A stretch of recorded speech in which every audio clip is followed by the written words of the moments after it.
It was a big mistake to conflate God the Creator and Jesus Christ, and the Holy Ghost. Bruce Charlton. Most Christian theologians through history have made the big mistake of conflating, in some theoretical/mystical way, God the Creator with Jesus Christ. The mistake was made, in my opinion, because the theologians were monotheists first, and Christians only secondarily, such that they assumed the reality of Jesus' divinity must mean that he and God the Creator were ultimately one. But this is untrue. Consequently, there are plenty of rational people throughout the past 2 millennia who have coherently believed in God as Creator, but disbelieve the divinity of Jesus Christ, or reject what Jesus offered mankind. Atheism on the one hand and non-Christian theism, belief in God, but not the divinity of Jesus, on the other are, or should be, two different things, and they have different consequences. To be atheist is to reject purpose, meaning and the coherence of reality. It therefore renders the atheist self-trapped in a state of sustained irrationality, a kind of insanity. A non-Christian theist may therefore be rational and coherent. The difference that being a Christian makes is additive to coherence, it is hope. For the not-Christian theist there is no hope for himself. Himself specifically does not matter, perhaps is unreal, or perhaps the self will dissolve.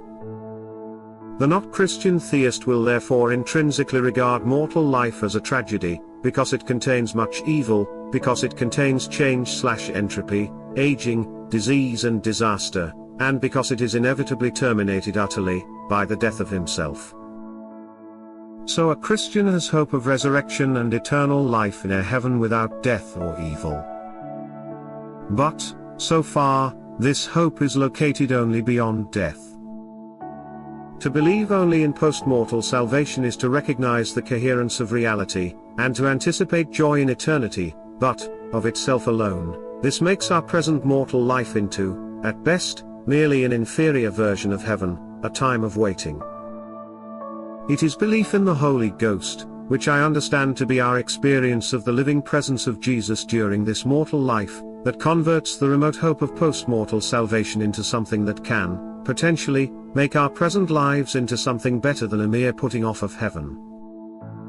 The Holy Ghost is what enables integration of our personal and present life with both salvation to come, and the reality of this world as purposive, meaningful and coherent. The usual Christian, but actually dogmatically monotheist, habit compulsion conceptually to conflate the nature and role of Father, Son and Holy Ghost, is therefore not merely a theological error, but leaves people permanently confused and systematically misled, about the consequences of not being fully Christian. Western geopolitics and you just go around the house. Creating. Bruce Charlton. My mother, who, in stark contrast to her eldest child, was a wonderful housekeeper, used often to say to me, in an extremity of exasperation, you just go around the house. Creating. By which she meant I was disrupting and disordering her meticulous and laboriously achieved state of neatness and convenience, for instance by carrying cups of tea or coffee, heaps of books and papers, around the house, taking off and dropping pullovers or socks, sitting in the midst of an island of mess. And then leaving such messes behind, whenever I moved on to the next location. Now I know, from decades of failure, how very difficult it is to maintain a functional household. I can see that she was right to chastise me. At the time, I could not see what the fuss was about. After all, things just, apparently, tidied themselves. Something carelessly discarded would miraculously reappear in its proper place. My mother's bit of Northumbrian dialect was based in an implied oxymoronic phrase related to creating chaos. I now find this notion to be very interesting. I mean the idea of creating chaos, because, by my best and deepest metaphysical understanding, creation and chaos are in truth opposites. So that if one is really creating, one must thereby be reducing chaos, and if one is actually inducing chaos, then one is destroying the created. Anyway, pedantry aside, what was implied by my mother's phrase was the process of, at best, careless, but often deliberately motivated, reduction of the created towards a state of disorder, mutual conflict, dysfunctionality. Chaos? In other words, my mother's phrase characterizes the long-term and systematic geopolitical behavior of Western civilization since around the millennium, and the end of the Eastern Bloc. We just go around the world. Creating, that is to say, creating chaos.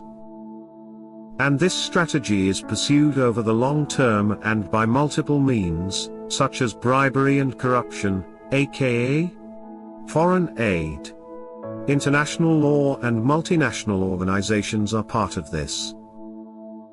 Also economic pressures of many kinds, such as sanctions, which are actually directed mainly at causing chaos within the West, but sometimes have the desired side effect of causing chaos abroad. There is, of course, war all over the place, and the attempts to induce more and bigger wars, by multi-pronged campaigns, and staging of incidents, to induce previously amicable/tolerant neighbors into becoming bitter enemies, and to keep things that way.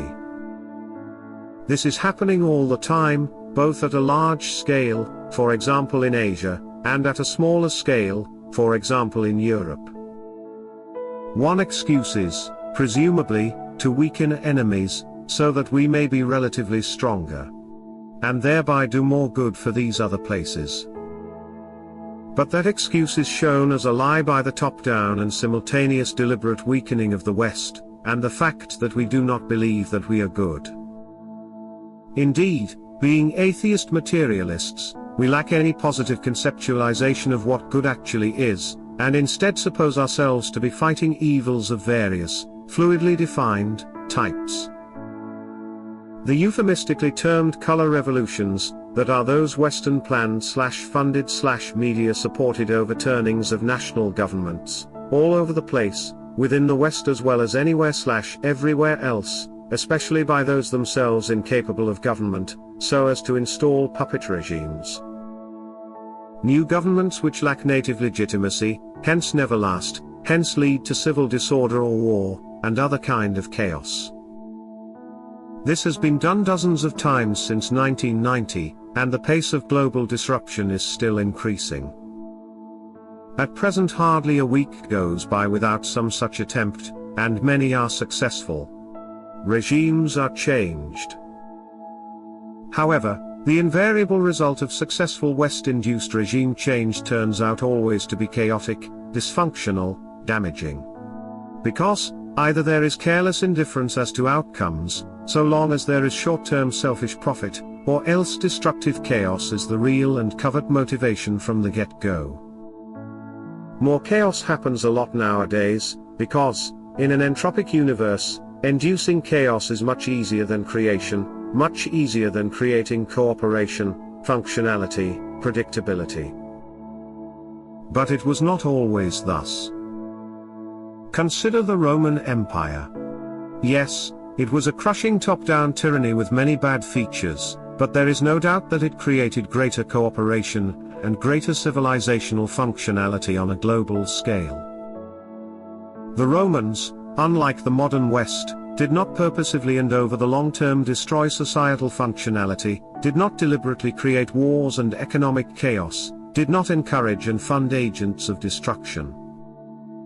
The Romans did not induce net chaos, because they, unlike us, had other, better, more positive things that they were trying to accomplish. Compare the Romans with what happens at present. The Roman civilization, and indeed a Roman household, aimed at, and sometimes achieved, a society that was clean, well-ordered, and effective. This did not happen by accident, nor as a byproduct of deliberately inducing and sustaining chaos. Like the household of my childhood, Roman coordinated functionality happened because of clear purposes and plans, hard work, rigorous monitoring, and as a consequence of great efforts and labor. And this was possible because of what was good in the Roman civilization. Top-down, purposive functionality does not happen nowadays, because there is extremely little that is good among those with power and in leadership positions in Western civilization. Or, to put it more accurately, because Western civilization is controlled by those whose affiliations are overwhelming evil, demonic, anti-God, anti-divine creation. And the reason for this is clear and simple: the Romans were very religious. They recognized the reality of gods, spirits, and of transcendental values and purposes. Roman lives were permeated by religious devotions, and a religious perspective. For a Roman, including the Roman ruling class and their servants, life therefore had ultimate purpose, therefore meaning, and this Roman meaning was linked to each Roman person as a member of Roman society, a Roman family, a Roman role or job that contributed to the whole. However, for our ruling class, in complete contrast, life has no purpose, no meaning, no personal relevance, except for a selfishness and hedonism that becomes ever more short-termist, and thus more easily manipulated by the demonic powers. Of course, none of this strategic and purposive creating of chaos by Western civilization is explicitly stated. Of course, there are always pseudo-constructive, pseudo-moral rationalizations for destruction. Always reasons why it is a good thing for the West to intervene everywhere, for their own good, and in the end always to destroy, both abroad and at home. Part of this disguise of motivation is to propagate the false dichotomy of chaos versus order. Acceptance of this calculated error allows them to depict order as necessarily oppressive, and chaos as if it were creative. Any nation that is reasonably functional will, like the Roman Empire, necessarily contain many attributes of oppressive order, and, under the order versus chaos scheme, can therefore be depicted as objectively evil and deserving of partial, or even complete, destruction. So that West-induced national chaos as a consequence of intervention, for example civil war, starvation, disease, mass maiming and death, is routinely spun as if we were doing them a favor. Making the nations of the world free from oppressive order, one after the other, and all from the goodness of our Western hearts. Supporting a nation is thereby made wholly compatible with action leading to destroying masses of people and the functionality of that nation, often for many decades. This induced social collapse may then serve as an excuse for further intervention, or takeover, or looting of resources. Meanwhile, the same is happening at home, within the West. Always it is disguised by quasi-moral reasons, characteristically combined either with indifference to actual outcomes, including lying about or ignoring outcomes, or else by relabeling increased chaos and collapsing functionality as good things like diversity, equity, freedom, vibrancy. Meanwhile, actual creativity, which was our USP for several centuries, is at an all-time low in the West. Ultimately because human creativity is real only when it is good, when it contributes to divine creation, but our civilization is now rooted in denial of the divine, which is de facto allegiance to Satan. The lesson from my mother is that chaos is easy, functionality is difficult. Anyone indifferent or hostile to functionality has an easy time of getting what they want, and need not expend much effort in getting it. Therefore, the first and indispensable step towards doing anything constructive about deliberate global rampant chaos, is to acknowledge and understand the nature and reality of divine creation. And then ourselves affiliating to it. Note added, a functional civilization or society must genuinely operate in pursuit of higher, transcendental, hence positive, values, such that it believes in these values, believes these values are good, attains self-respect from these values, and regards it as beneficial that these values be spread and enforced elsewhere. These positive values are what enables a society, sufficiently and overall, to pursue coordinated functionality, society is engineered in pursuit of these values. Without such overarching, and transcendent, and positive values, society will disintegrate for lack of cohesive principles. Thus, in their heyday, the leadership and masses of both the Roman and British empires regarded it as good to make foreigners Roman/British. In both instances, the means to this end included religion primarily, laws and education consequentially, which were top-down and enforced on colonies. It was this underlying reality that led to the surface homogeneities of Roman/British societies. Further note, I should not be understood as advocating a return to the values of the Roman, or even the British, Empire.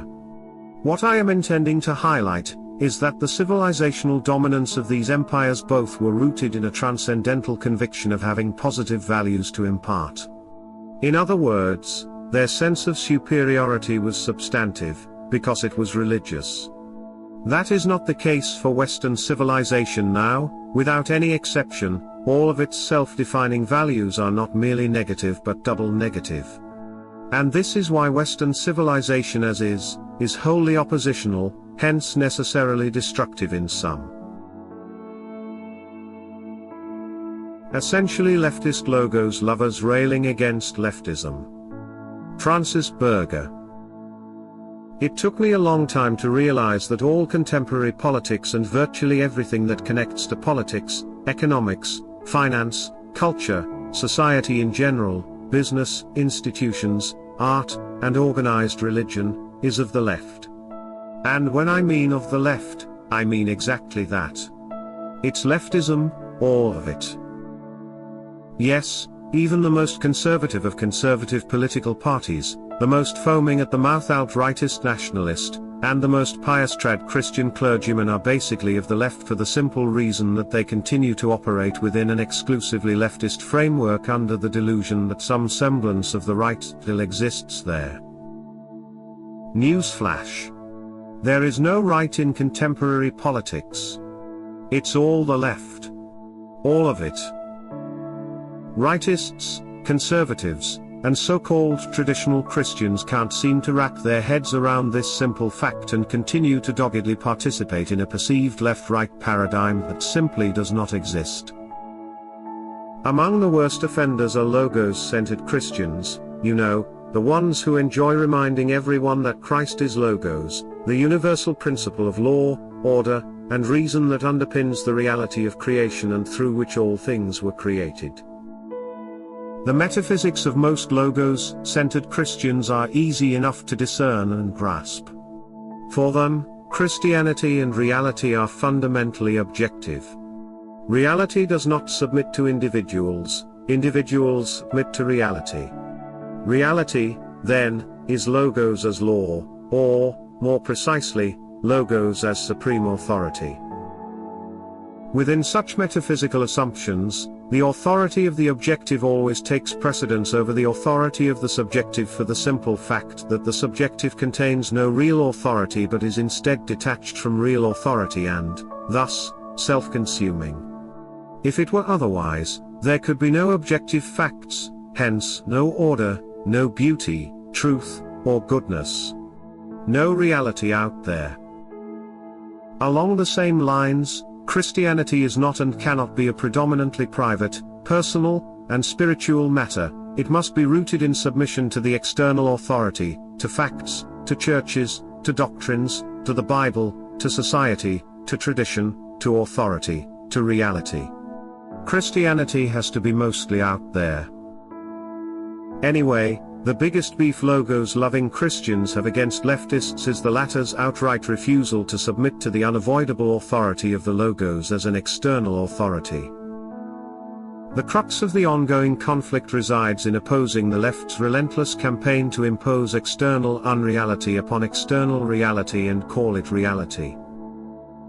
The war most logos-loving Christians wage against the left is an exclusively external affair, and it is through this externality, through this out-there focus, through this purposeful choice of battlefields, that the left has already won and will continue to win.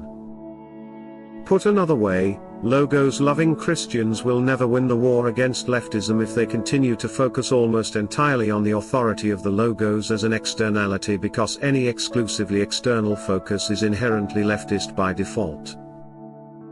Thus, actively engaging and participating in leftist narratives by loyally showing up and filling the external role of the right does little more than positively fortify the left's external unrealities.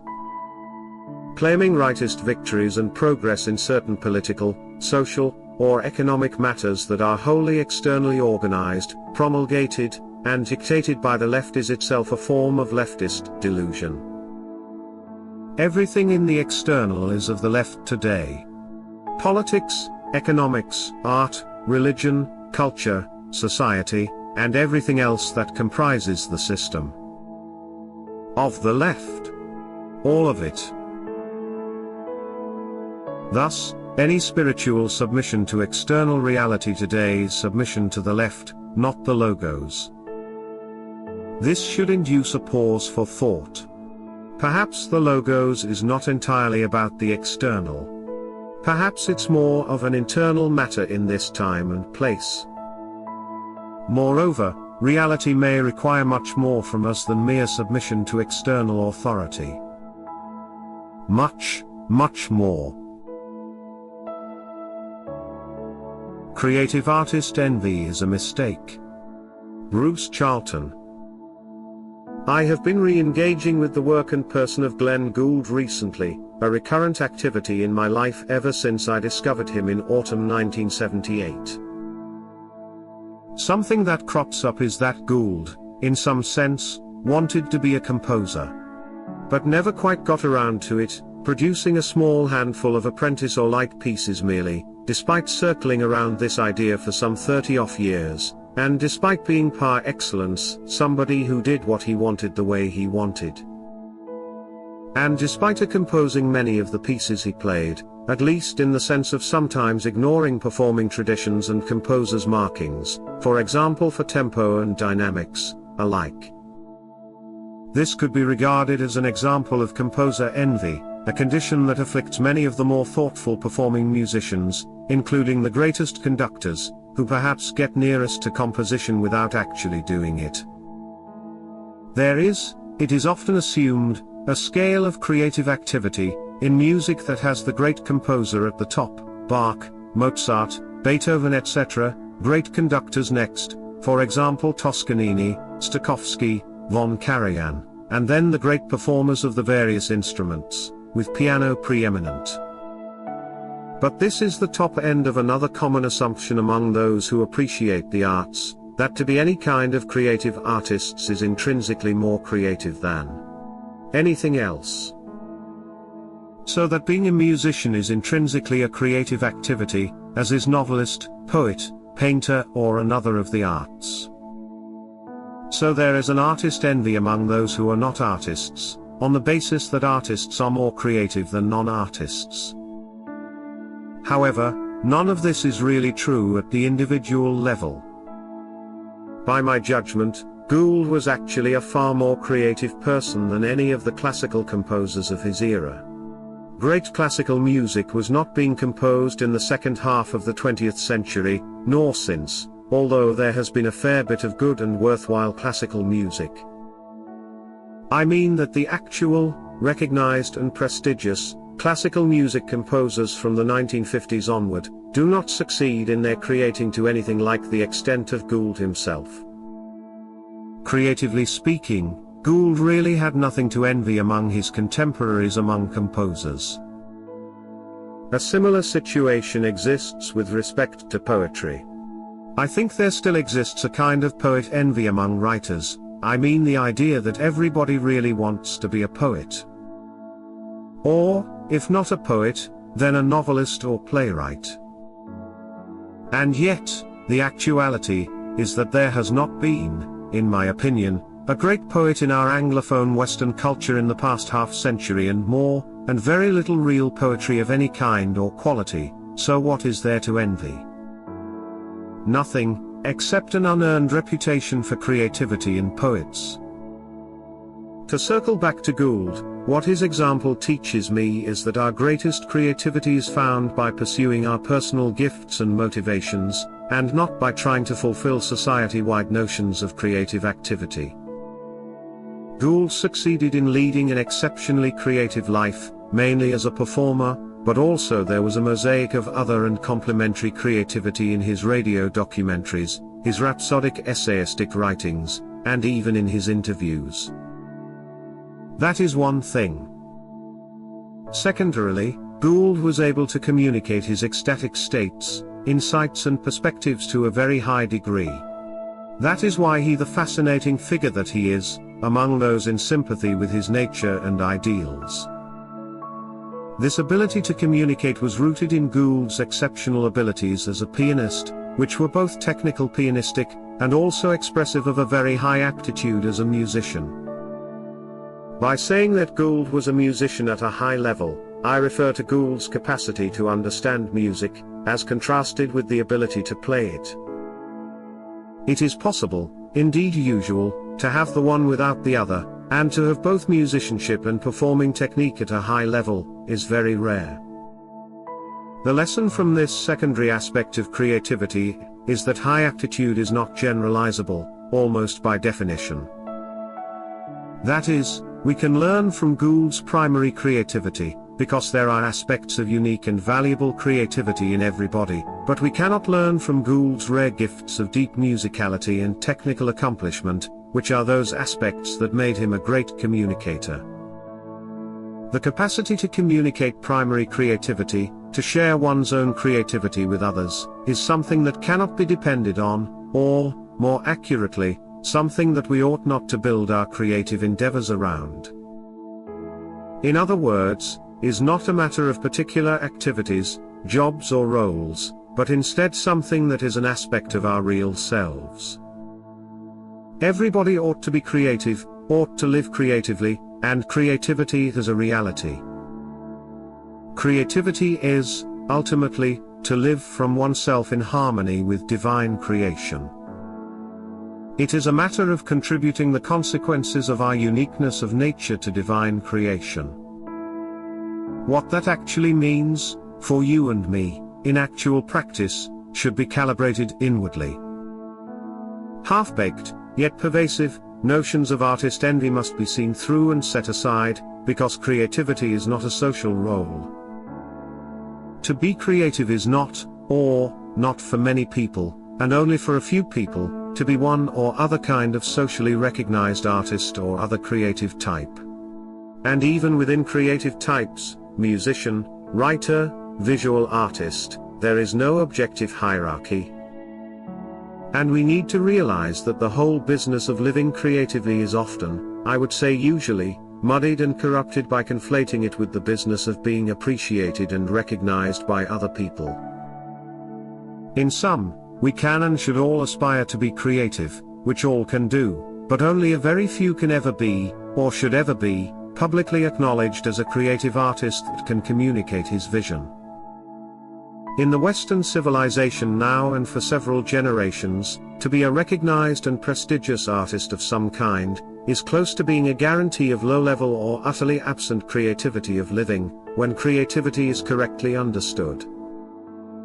Real inner creativity and acknowledged outer creativity are almost wholly dissociated, one exists usually in the absence of the other. The psychology of creativity is distinct from the sociology, the private from the public. This fact needs to be recognized if we are each to live as well as we might. Note added, on reflection, this post doesn't seem to make its point very lucidly. I suppose what I'm trying to say is that in pursuing creativity, we ought not to be guided by cultural ideas of what constitute legitimate creative activities. Nor should we aim at or push for public recognition for whatever creative stuff we decide to do. Insofar as this happens naturally, fine. But the more we are trying to promote the product of our creative work, the less here and now creative we will become. In other words, what really matters is active and aware creativity today, in whatever domain we intuit to be destined, not praise and accolades for something we feel to have been insufficiently appreciated, a picture, poem, novel, performance, or whatever, that we did last week/month/year, or in our youth. And we should strive to be pleasing to our deepest selves and to God, or a handful of people we respect, rather than to focus on hopes of material or cultural rewards. How to respond to current events. William Wildblood. All those who recognize we are living through an end times scenario have the problem of how to react with regard to the increasingly spiritually debased condition of these times. That includes not just how to face the bad there is, but how to deal with the false hopes that are presented as well. The answer is don't react. We must accept that the end times cannot be resisted. The energy behind them is irreversible and not meant to be reversed. To think it can be arrested is to put matter ahead of spirit. That does not mean we should not try to promote order, beauty and the good while condemning disorder and ugliness. We absolutely should, but our world has entered a state of dissolution, and this is a natural process, inevitable in a material world which has its seasons and cycles and in which a fundamental law is entropy, things running down and running out. Entropy can be staved off at certain times, but it cannot be wholly reversed, and nor should it be, because that would be to give matter the same rights as spirit, which is a form of blasphemy. Therefore we must accept that the nature of these times is towards decadence and loss. That is not to say we allow ourselves to get caught up in that process. Inwardly we must resist, but the outer world will go the way it is going. That is written and cannot be altered. Our task is to fortify ourselves on the spiritual level by focusing attention within, and becoming detached from material things and the world out there. It is not that we do not care, but we do not allow ourselves to get caught up in care and thereby lose our center in God and our focus on the next world as the true one. What goes on in this world is not our business. Our responsibility is to put ourselves right with God, and act as a beacon so that others may be inspired to do the same. We should observe the world and be aware of its deviation from truth, but not let that deviation disturb us. That is hard and can seem like indifference, but it is a question of balance between love, knowledge of the real and trust in God, all of which must form a part of our approach to these times.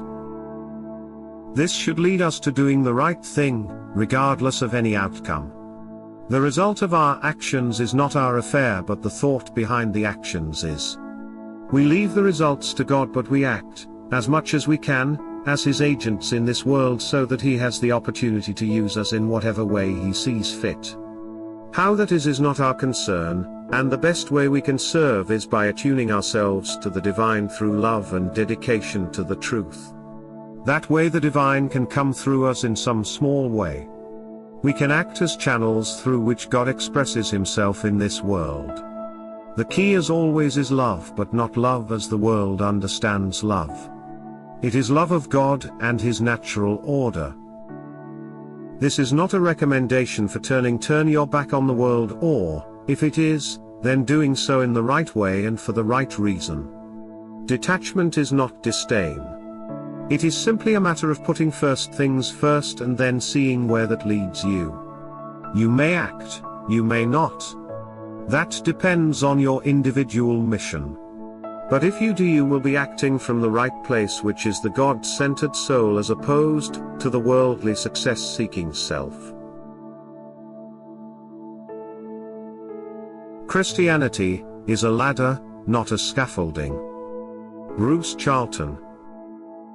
To become a Christian is to climb a ladder, but after we have arrived at Christianity, we should kick away the ladder. Christianity is not, therefore, some kind of an elaborate and specific scaffolding that our faith necessarily stands upon, not a particular form of platform support that must be assembled and maintained just so, or else it will collapse, bringing down the faith and salvation of all who stand upon it. Very briefly stated, the place of Christianity is where we know the reality and nature of God, have understood what Jesus Christ offers us, and committed to accepting that gift. Once we know God and have chosen to follow Jesus, the ladder by which we climb to that place could, and probably should, be discarded. Because otherwise our faith may come to depend on the perceived integrity of the ladder, so that anything which seems wrong with the ladder will threaten our commitment. The evidences and experiences which constitute a ladder to Christianity are as various as people. It may be some combination of a church or scriptures, or another institution, persons or books, or it may be some life experience, good or bad, happy or sad, joyous or suffering. To reach the place of Christianity, we may have climbed a ramshackle, crooked, and botched ladder, built from poor quality and weak materials, and including elements that have no good reason to be included. None of that matters, so long as we do not feel obliged to defend the truth and integrity of every rung and the straightness and strength of the uprights. So long as we do not come to believe that our ladder is the perfect, only possible, and inevitably effective means of ascent. If your particular ladder is causing problems to your faith, then kick it away. Magical duels between early Christian missionaries and Druids of the British Isles. Bruce Charlton. In the Roman and post-Roman era, the early Christian missionaries to the British Isles were highly successful at converting the Druidic pagans. This may suggest a basic religious compatibility, such that Christianity may have seemed like a natural extension or complement of the Druidic religion. For instance, according to Julius Caesar, the Celts of Gaul and Britain seem to have been exceptionally courageous in battle because they did not fear death, being convinced that they would personally survive death in some mode of reincarnation back into this mortal life. In a context where personal survival was already an established conviction, the Christian missionaries' promise of resurrected eternal life in a heaven, rather than merely returning to relive more of the same, may have been regarded as a significantly better prospect. But, even if the post-mortal Christian outcome was better than what Druids could offer, there was the problem of establishing the missionaries' authority to promise it. After all, why should a Celtic tribal king believe the word of some foreign priest who turned up at his hall telling a story about the afterlife? A Christian missionary would therefore need to establish his own divine authority, and this would usually, it seems, be done by performing wonders with divine aid, wonders such as miracles, and also defeating the existing priesthood in trials of spiritual strength. This was done to prove the new God was stronger than the old ones, and prove that the new kind of priest spoke with divine authority. One such trial of spiritual strength was some variation of the magical duel, analogous to that in the Old Testament, Exodus 7, 8-13, between Aaron and the Pharaoh's magical priests, the episode of the magical staffs and the snakes. It is important to recognize that the magic of Pharaoh's wise men is depicted as real, but weaker than the magic of Aaron and Moses. Much the same things were reported in the evangelization of the British Isles, as John Michell summarizes in his 1990 book New Light on the Ancient Mystery of Glastonbury. I have condensed this passage. The great mystery behind early Christianity in Britain is how the first missionaries managed to persuade the chiefs, nobles and druids to lead their people in converting to the new faith of Christ. Certainly there was opposition, but there is no record of violence or bloodshed. Contests between the rival men of religion took place on a professional level, as trials between rival magicians. We only hear about those engagements where Christians won, but it appears that their magic was generally superior to that of their opponents. Thus St. Patrick prevailed over the Druids of Tara, St. Columba defeated the Druids of Bruy, and St. David won a contest with the magician Boya. In times when the outcomes of battles were largely determined by the powers of the Druids on each side, a compelling inducement to accept Christianity was that Christian magic proved more effective than that of the pagans. The arts of ancient magic are no longer known, and it is impossible to say by what combinations of psychology, conjuring, weather control, and elemental invocation, prehistoric battles were conducted. It is clear, however, that, unlike Christian magic, the magic of tribal shamans was ineffectual against outsiders of a different religion. My understanding is that in ancient times magic was real and powerful, and could, in some civilizations, reliably be deployed as required. For instance, to build the pyramids. Nowadays, I think magic is still real, still happens, but evidently it is weaker and much less reliable than in the past. Thus, magic cannot nowadays be commanded in ways that seem to have been normal, at least for suitable gifted and trained persons, in biblical times, or in the early centuries AD. Nonetheless, it seems only honest to recognize that, bowdlerizations aside, early Christians used magic, as well as other types of miracle, to establish their credentials as speaking with authority on behalf of Jesus. Indeed, the remarkable effectiveness of early British missionaries, including those who later became saints, was sometimes due precisely to the greater effectiveness of the new Christian magic, as compared with the old magic of rival pagan priests. Nothing like a ball. Instead of appointing mediocre middle managers or psychopaths as leaders, what should churches do? Bruce Charlton. As the Church of England appoints yet another mediocre middle manager as its chief executive, indeed, aside from being called Sarah, this one is as close to an archetypal Karen as is humanly possible. Even within the National Health Service, that most bureaucratic of bureaucracies, I speak from experience, to be a career nursing officer is near the very pinnacle of officious dysfunctionality, dullness and futility. This appointment is representative of the Church of England's mainstream roadmap of institutional survival, which is to convert church buildings into community centres, with meeting and social rooms for hire, cafe, musical events. My local church will soon be hosting a Miley Cyrus tribute concert, with church activities focused on mainstream left-approved socio-political activism. At this point it might be worth reflecting upon what A&E Christians who still exist within the major church structures might instead do, other than the alternative MBA-approved path of appointing as leader some kind of a charismatic, asset-stripping, con artist, and psychopath. The answer is simple, but unpopular, which is to strive by all possible means to make church activities deep, serious, and spiritual. A place where the services are intended to induce fundamental thought, and where it is hoped, if possible, to encourage a higher and spiritual consciousness. This assumes that there are at least some people who are motivated to want this, perhaps want it with a profound yearning, but who find depth, seriousness and spiritual consciousness to be utterly lacking in the superficialities and sloganism of mainstream culture and mainstream churches. Such a change cannot possibly come from appointing a church leader from any conceivable list of qualified and/or acceptable candidates, since none of these people even desire what is needed but the opposite. All of these have been selected, propagandized, and trained to serve the requirements of our totalitarian system. The trouble is that most churchgoers, including those most active, apparently seek almost anything but what I have suggested. They want instead a nice and social situation, a sensation of doing good in some generically approved fashion, with some cheerful singing and a bit of picturesque or colorful ceremony.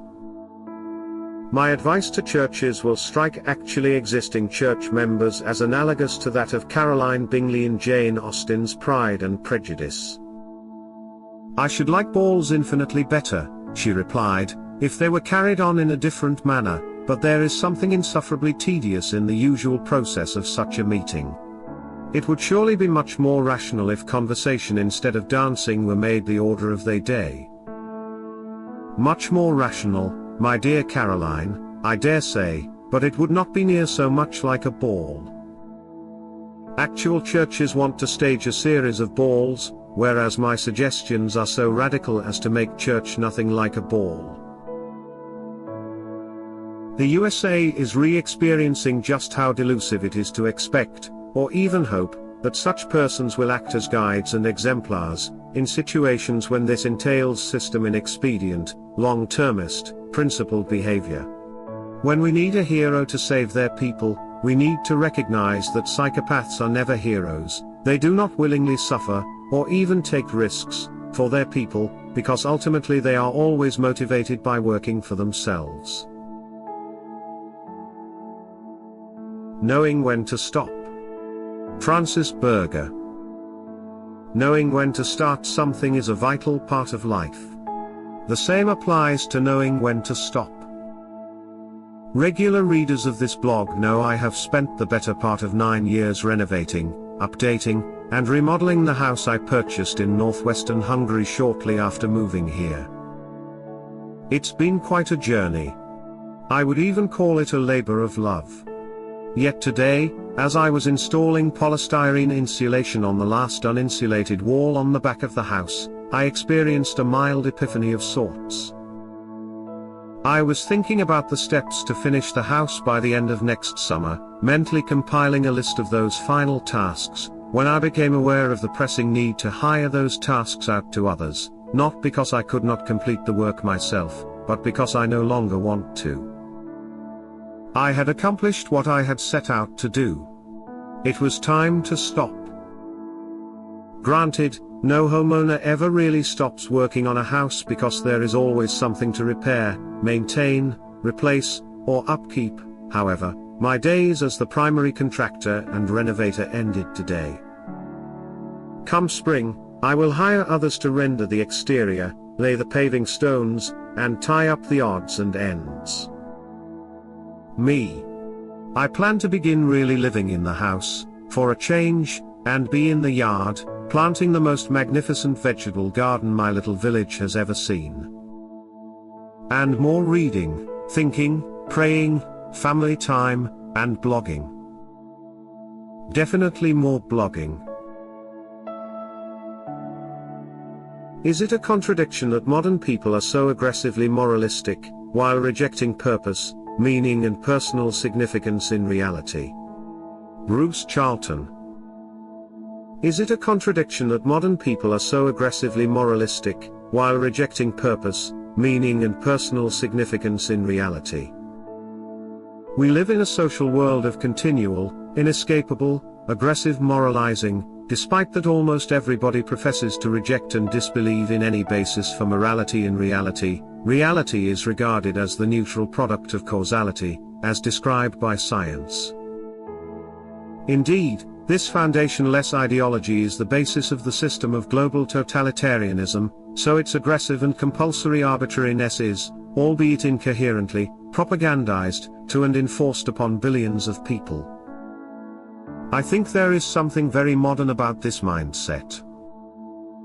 In the historical past, I strongly suspect that such a total lack of moral foundations as is now normal, would have led to a situation of amorality, in which people had few, feeble and diffidently expressed moral convictions, and would not, as modern do, lead to such amoral individuals, spending most their lives advertising their own moral superiority, and opining on the evils of various hate groups.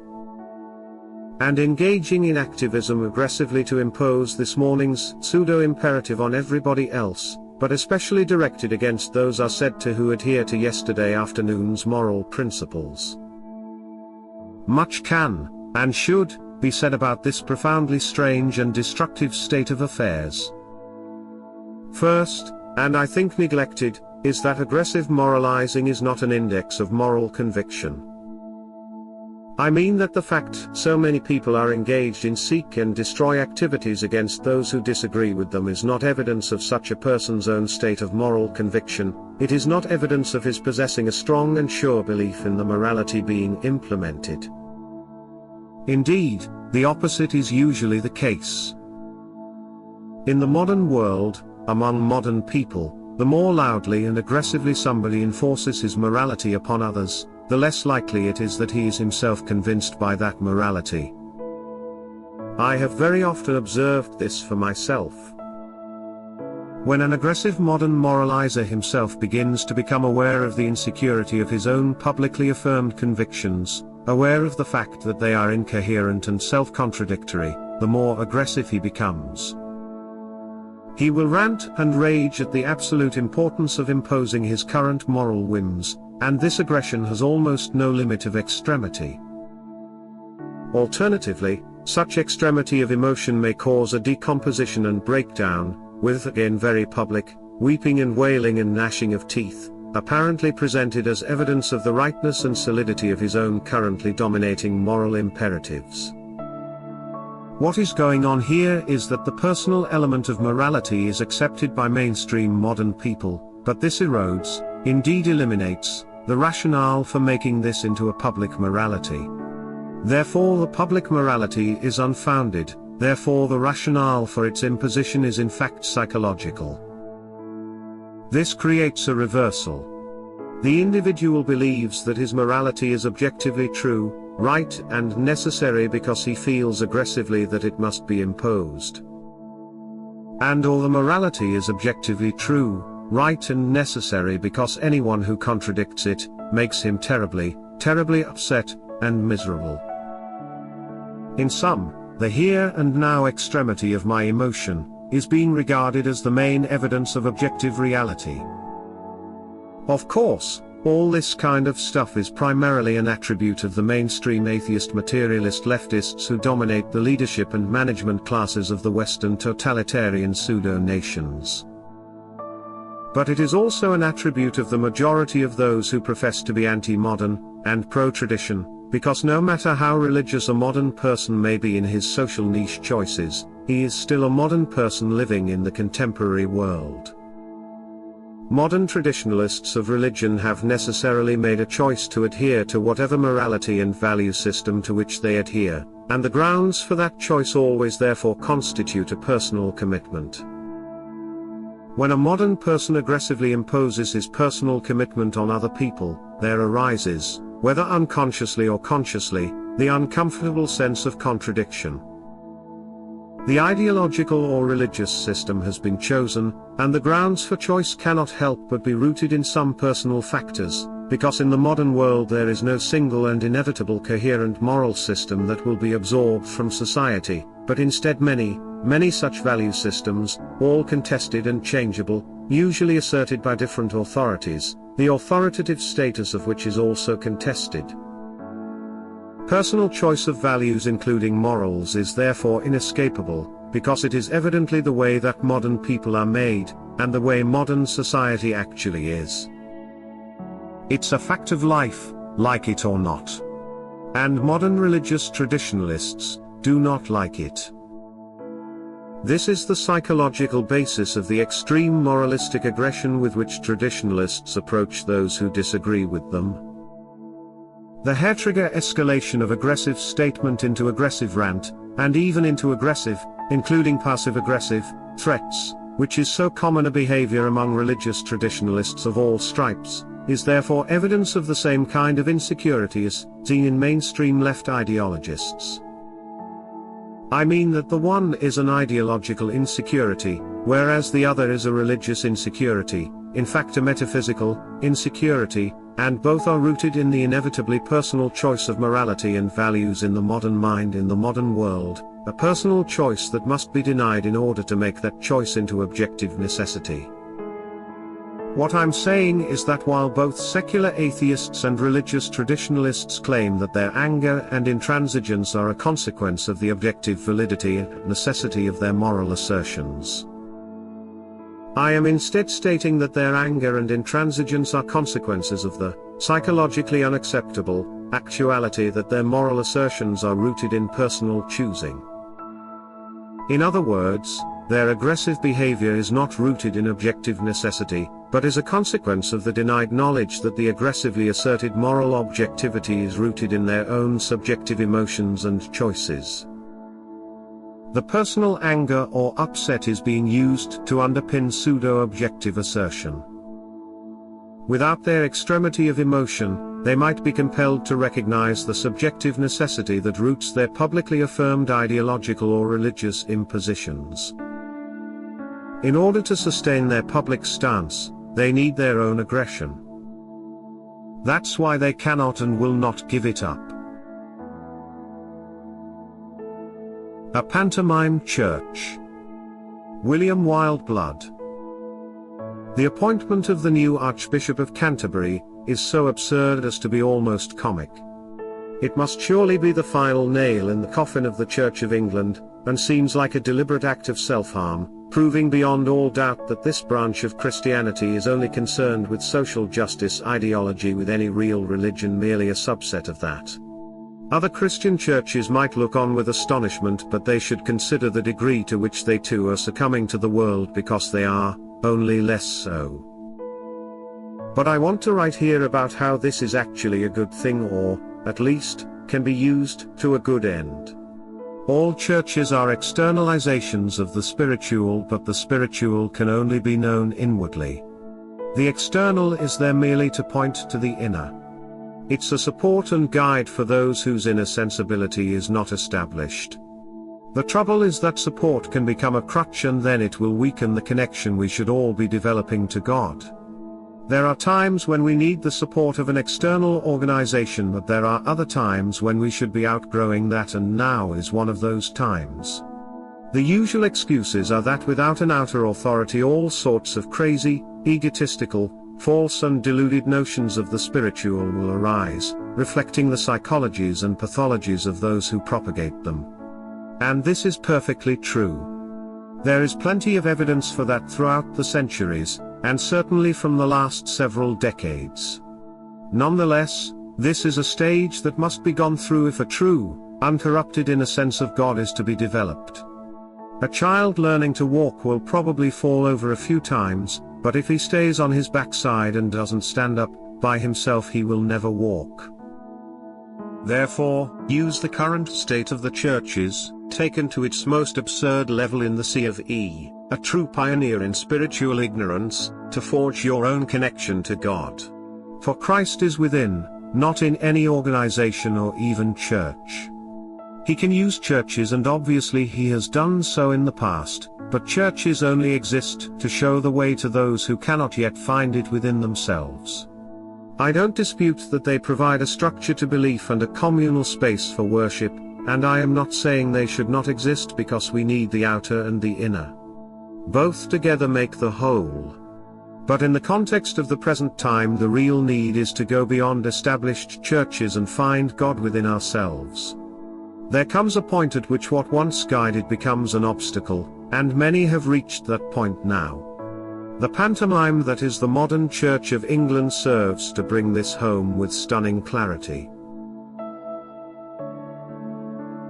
Why engage with mass media at all? Bruce Charlton. People writing online often claim to be disengaged from mass media, in which I include social media, or having a fast from it. But in reality this, much like fasting from food, this does not mean a total cessation of contact, but actually means being selective and cutting down the amount of what is consumed. This is because the mass media is so pervasive and attention-grabbing that one could only avoid it by ceasing social and economic activity. Furthermore, and increasingly, participation is mandatory, for example in the dissemination of official and corporate information, and access to restricted services. It is assumed/insisted that people have smartphones with them at all times. I notice this, because I don't have an SB, but that is only possible because I have retired from work, and am prepared to do without some permissions and conveniences. And also because all my family have smartphones, and I sometimes substitute my 8-inch tablet computer. But for most people, significant levels of exposure to the mass media is literally unavoidable, so the best and most that can be managed is, as I said, to be selective and reduce the amount and time spent in usage and consumption. To have significant chunks of time away from it. Is there any positive reason to engage with mass media? Well, of course, like almost everything, the media are only evil overall, and not in every respect. So selectivity can, in principle, lead us to engage more with good stuff, and minimize severely the bad stuff. Yet, the bad stuff cannot altogether be avoided, partly because it is everywhere, including in public spaces, and partly from our own inevitable weaknesses that will prevail at times, and probably often.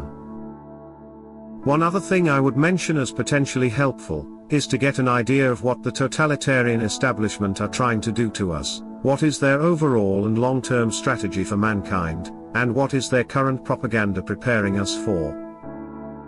We get this, pretty much, from observing our own spontaneous responses, and the responses of people around us, to this kind of media manipulation. By asking how does this story or information make me feel, and how does it affect people around me?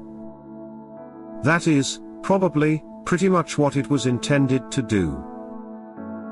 Since the litmus test issues, large and smaller, are strategic, they include easily detected unsubtle and direct attempted manipulations, as well as indirect and subtler soft cell aspects.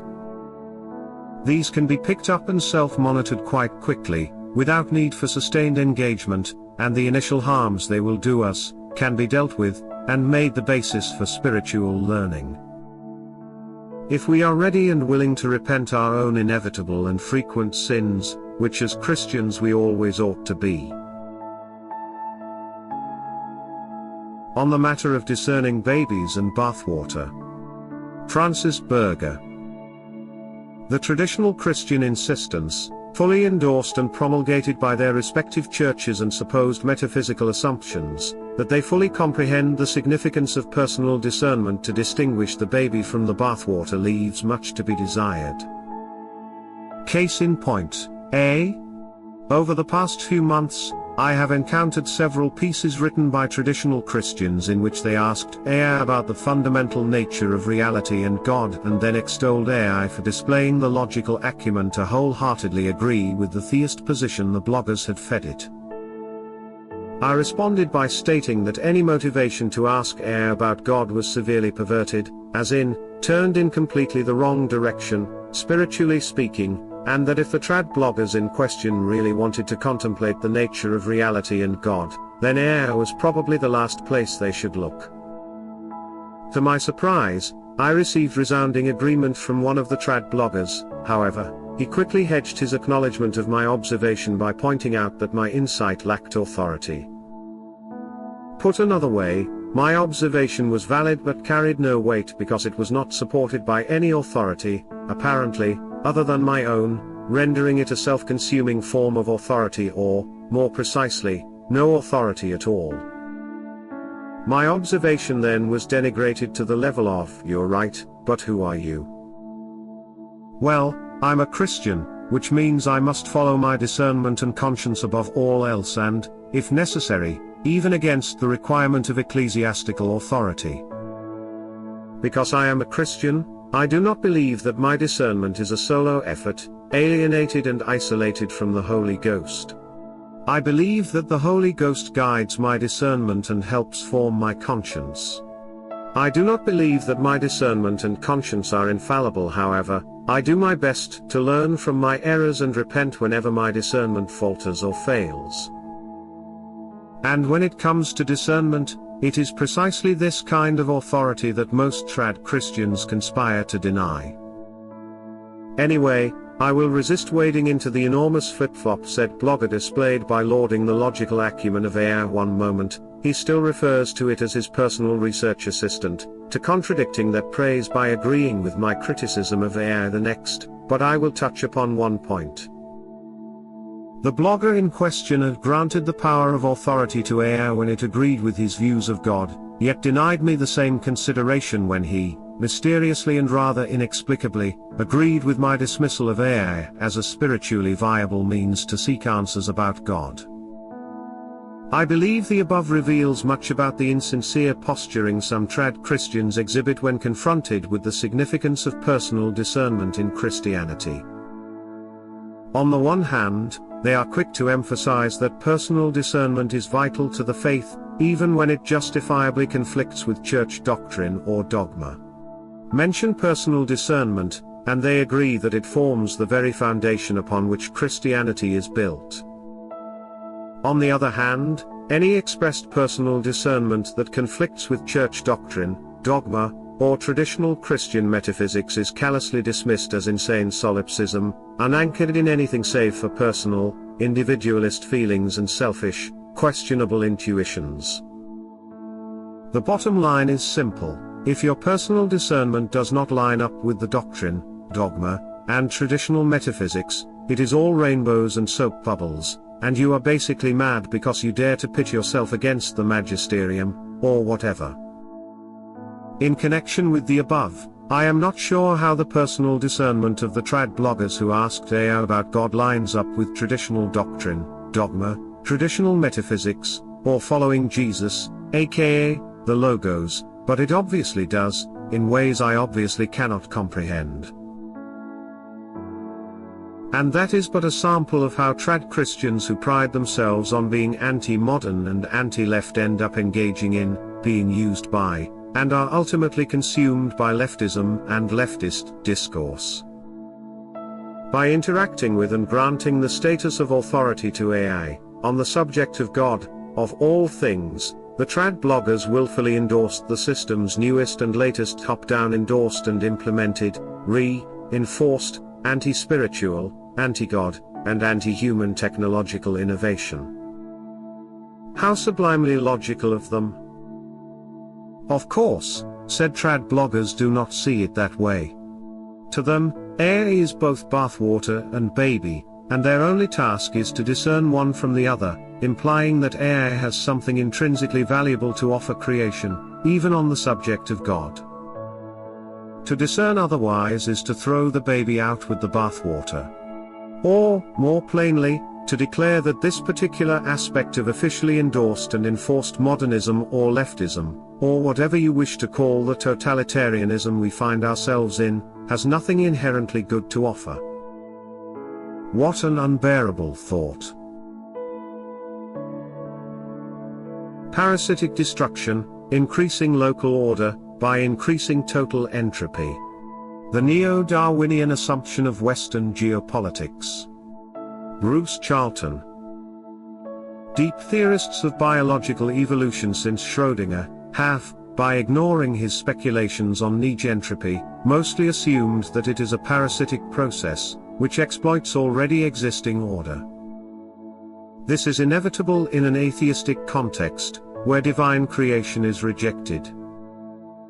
In effect, because entropic change, and death, is unavoidable, modern secular societies must theoretically derive order from chaos, because nothing else is conceivable, must derive adaptive evolution from a tendency towards random disorder combined with zero-sum competition, positive from negative, good from evil. In a nutshell, local creation is seen as only possible by net destruction. What happens, in ultimate terms, from this mainstream secular Neo-Darwinian point of view is that an organism maintains or increases its own functional order by increasing total entropy. When the existence of a positively creative force, tendency/purpose has been ruled out by assumption, and only negative/destructive/entropic tendencies are allowed for consideration, then some version of this getting positive outcomes from negative inputs must be the case. Neo-Darwinian evolution is the best known version of such reasoning, Adam Smith-type free market economics is another. For instance, the functionality of an animal depends upon them consuming, using up, the energy and organization of plants, and plants use up inputs of solar energy to construct high-energy molecules that are used by animals to remain functional.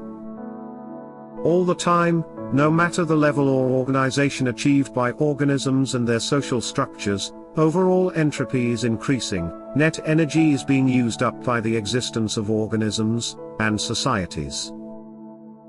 This model has, over the past century and a half, become the basis for the fundamental value system of first Western, then global, society. To put it differently, all that is good, i.e. functional, in a society, effectiveness, prosperity, capability, law and order, consumer goods, entertainment. All this necessarily and ultimately derives from a parasitic exploitation, by a process of extraction. Such parasitic exploitation typically including other societies. Because every such transformation of order is always less than 100% efficient, usually much less, then every time there is extraction there is loss of order, i.e. increase of entropy. So that the more finance, industry, trade, exchange, complexity of organization is generated and sustained, the greater must be the increase in disorder which is its price. Indeed, such processes are not zero-sum, whereby the positive/good/creative is merely a rearrangement of what went before, but less than zero-sum, because we always end up with less of the good stuff than we began with.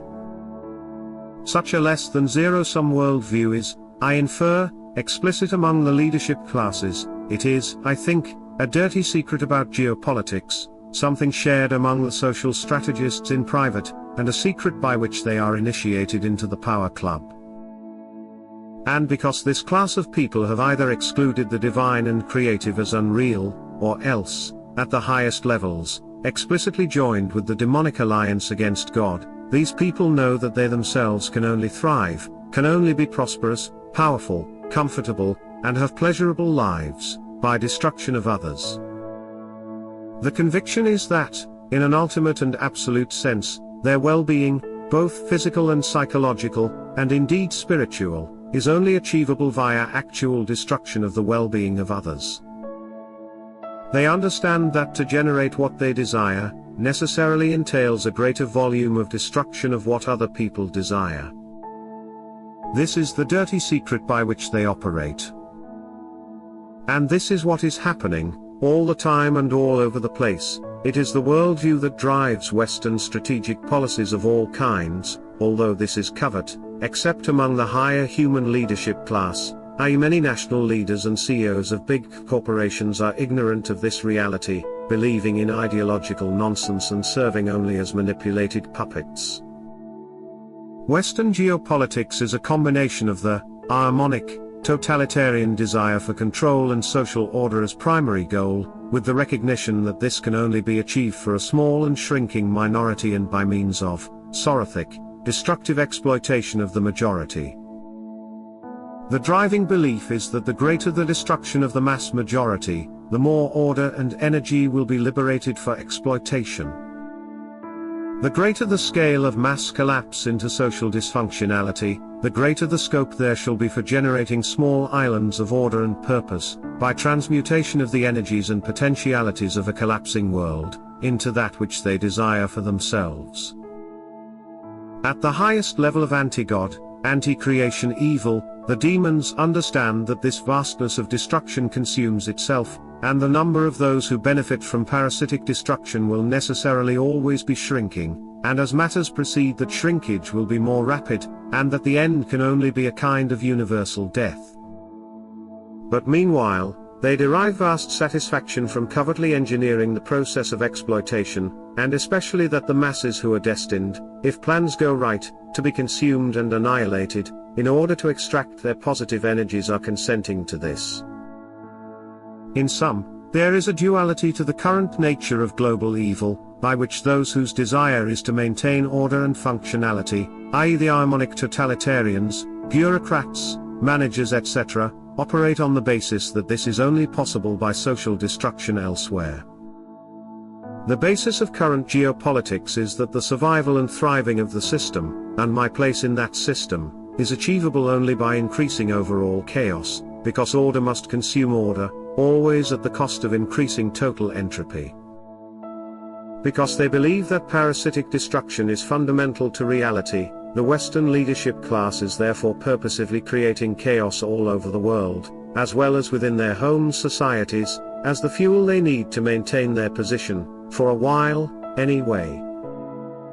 And this is done with a clear conscience, and indeed a sense of virtue, since they regard parasitic destruction as an unavoidable reality, and themselves as superior by knowledge of this tragic reality, hence most deserving to be the winners in the inevitable process. And they also recognize that this process must of its nature accelerate, as the negentropy of the masses is consumed, and recognize too that the membership of the parasitic ruling class must shrink, which is why there is so much, and accelerating, civil war among them. Is all this true and inevitable? It parasitic destruction that nature of ultimate reality? Of course not. This demonic worldview of the necessity and desirability of parasitic destruction, is a product of fundamental assumptions, of personal commitments to the metaphysical principle that there is no God and no divine creation. Or, at a more advanced level of evil, the personal conviction that God and creation are evils that should be opposed, and joining the side of those who oppose these. The way out, the only way out, from the imperatives of this mainstream, global geopolitical alliance, which regards destructive evil as necessary and good, is to know the reality of God as personal, good, loving, the Creator, and to join ourselves to the side of the divine. Note added, to put it another way. Because our society and civilization has no belief in the reality and primacy of God and divine creation, it cannot be motivated by any concept of positive good. Any and all apparent public examples of generally accepted good turn out to be double negative in form. This means that doing good is ultimately, bottom line, a matter of destroying, or otherwise eliminating, evil, so destruction is baked into modern ethics, that is all there is. Furthermore, all evil is defined in negative psychological terms, in terms of pain, misery, suffering. To a remarkable extent, therefore, ethical behavior, doing good is a matter of eliminating whatever makes me and us happier or less unhappy. Doing good on a global scale, therefore becomes the business of weakening, and destroying any nation or groups by which we personally, and those of whom we approve, feel threatened. And this is what we find. The false assumption in the either/or dichotomy. Francis Berger. The following is an excerpt from an incisive comment Dr. Charlton added to a recent post of mine.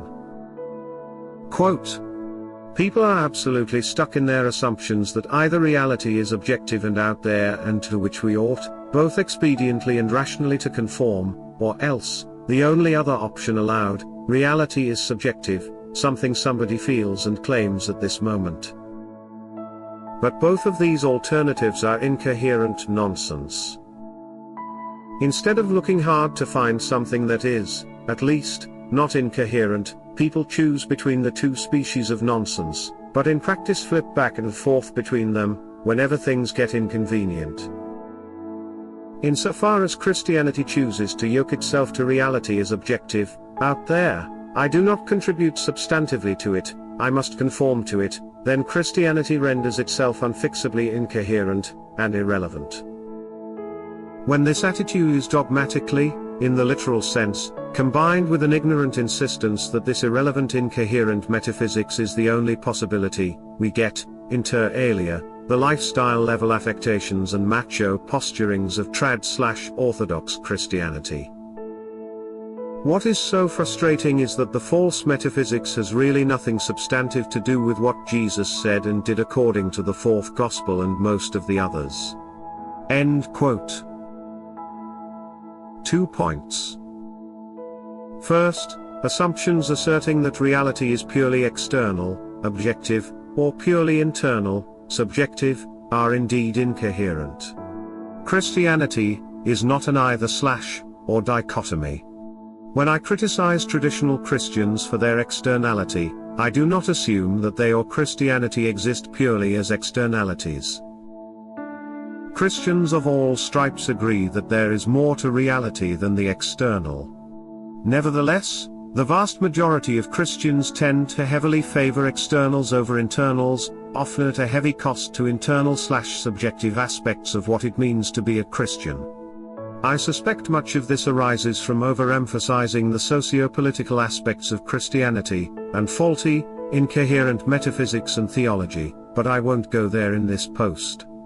That is where the bulk of my criticism originates, particularly as it pertains to obedience to questionable external authorities, be they religious or secular. Second, my critical stance on externals in this time and place does not imply that I reject all externals since the dawn of creation and live purely within my mind, in some sort of mental/spiritual pod or bubble, completely detached from everything and everyone, relying on nothing but my own feelings for guidance as to what is real and what is not. I mention this only because this is the most common and most ridiculous criticism others tend to lob at me. Hey, look at Francis. He rejects math. Hardy ha ha. So, reality is neither purely external nor purely internal, for the simple reason that both alternatives, on their own, lead to incoherence, implying that coherence requires another way to realize something that, as Bruce puts it, is at least not incoherent. The above should rank among a Christian's primary motivations in this time and place. If God wanted us to exist in solipsistic bubbles, He would have created us to exist in solipsistic bubbles, utterly unaware of anything external to us. Since we do not exist in such bubbles during mortal life, there must be something significant about the world out there. However, this does not imply that only the world out there is significant, but that you, essentially, do not count for much. Simply stating that one must have intellectual humility and let tradition or some other external force judge what is best because one does not possess the internal resources required to discover the, at least, not incoherent, is to state that God provides us with no reliable internal guidance whatsoever and instead forces us to be entirely dependent on the authority of the external, via elders, institutions, and so forth. Romantic Christianity is not only negative and reactive. Bruce Charlton. The cultural era, commencing in Western Europe in the late 1700s, known as Romanticism, is usually described in terms of being a negative reaction, partly against the newly dominant rationalism and scientism, reducing divine creation to a contrivance of clockwork wheels, and then fueled by the beginnings of urbanization, noise, regimentation and pollution from the Industrial Revolution. And much the same applies to those of us dissident Christians whom I have termed romantic Christians. We are usually understood as reacting against. As I say, this is correct, so far as it goes, but it is not the whole story. But Owen Barfield, following Rudolf Steiner, clarified that Romanticism also had a positive agenda. It tended to regard nature as much more significant, alive and purposive than did medieval or Reformation Christianity. This included an interest and seriousness about the supernatural, and the magical. There was a strong focus on the value of more intense personal states of awareness, intuition, revelation and the like, a poetic perspective on life. There was a new high valuation of individual creativity, including genius. In terms of Christianity, these might briefly be translated as striving for a faith rooted in direct personal experience and responsibility. Altogether, Romanticism, and this includes Romantic Christianity, has now been around long enough that surely it ought to be accorded more than the usual dismissive condescension, or quasi-puritanical abhorrence, that is its fate among Orthodox and traditionalist Christians. As I understand it, Romanticism among Christians is partly a negative and reactive rejection of the corruption, dullness, triviality, and superficiality of the churches, but when it is serious it has a more motivating and positive agenda, which relates to an inner conviction that a better Christianity is possible than that resulting from the primacy of church obedience, a Christianity that is more honest, more coherent, more inspiring, and more responsible. This refusal to subordinate one's primary religious convictions to the external authority of a church does not, of course not, mean that a romantic Christian is obliged to live a solitary and isolated life of abstention from all ritual, music, scripture, tradition. It merely means that these come second, and not first, and the romantic Christian's engagement with the forms and symbols of Christianity are subordinated to his direct and personal relationship with the divine, which is given primacy, as his motivating ideal. Christian theories should be understood as like scientific theories. Even when judged true, they may be improved, or replaced. Bruce Charlton. A big, maybe lethal, problem with almost all of Christian theology, is the absolute conviction that there can be nothing new under the sun. So that, for instance, because we have inherited an either/or dichotomy, such that knowledge or values are either subjective or objective, that must be all there is, and nothing more valid can ever be discovered or devised. Or, there is the idea that, To be a Christian involves accepting some body of already existing knowledge as just true, all true, now and forever. This blocked me from becoming a Christian for many, many years, because I had never come across any field of knowledge that was ever just true, now and forever, or where I was expected to accept this up front, expected to submit my judgment, now and come what may, to a large, complex, total and unalterable package. This is what is required of a Christian convert in most churches. There is some body of statements that you expected to promise, to swear is true, to pledge obedience, to commit to behave thus. This is difficult for a truthful person to do, and it does not feel right to be asked to do it. It is an act of submission, and what the convert is asked to submit to claims to be divine truth, and yet it comes to us as human, all too human, and indeed it soon turns out that nobody on the inside really believes or does all of it, especially not church leaders. Of course one can do this nonetheless, and suppress the worry that one will not be able to live up to the promises. But what is hard to suppress is the conviction that this is a bad thing to do. I mean, it is a bad thing to expect people to swear and promise to stuff that nobody really believes or acts upon, and which often does not make coherent sense. It is maybe because I was a scientist, and a theoretical scientist, for much of my life, that I have always believed that there are indeed new concepts that may be discovered or devised, and that these revisions may be better than what existed in the past. Something that is true, a theory, a monograph, a scientific paper, a field of research, is true in such a way that it is nonetheless capable of revision, or even radical reshaping, as when Newtonian physics was true, yet gave way to Einsteinian or quantum physics, which was also true, and better. This seems quite normal to me, and the weight of tradition, the great names of the past, in science does not have the same inhibiting, indeed paralyzing, effect that it does in theology. Creative science is about accepting the overall validity of tradition, its honesty, and usefulness, but that any actual science always has errors, incompleteness, and incoherences, and therefore can be, often needs to be, improved, and potentially transformed, at least in principle, although this is usually difficult. And our guide is primarily honesty, with ourselves and with others, and honesty in the context of transcendental values, which for a Christian means, I would say, motivated intent to live in loving harmony with divine creation, and the aspiration to salvation. I think this is a true and healthy attitude to any functional body of claimed knowledge, any system, including theology and any particular church doctrine. In real science, we engage with tradition and great scientists, strive to understand them, but any serious scientist regards himself as at least able to add something, to change things for the better. And, if he is any good, and has found his problem, he ought to strive to make new discoveries, or reveal past neglected discoveries, when these are needed. For instance, nobody in 20th century biology is, or would regard himself, as an equal to Darwin, or as his superior as a scientist. But Darwin's mechanism for his theory of evolution by natural selection did not make coherent sense, because Darwin did not know about genetics.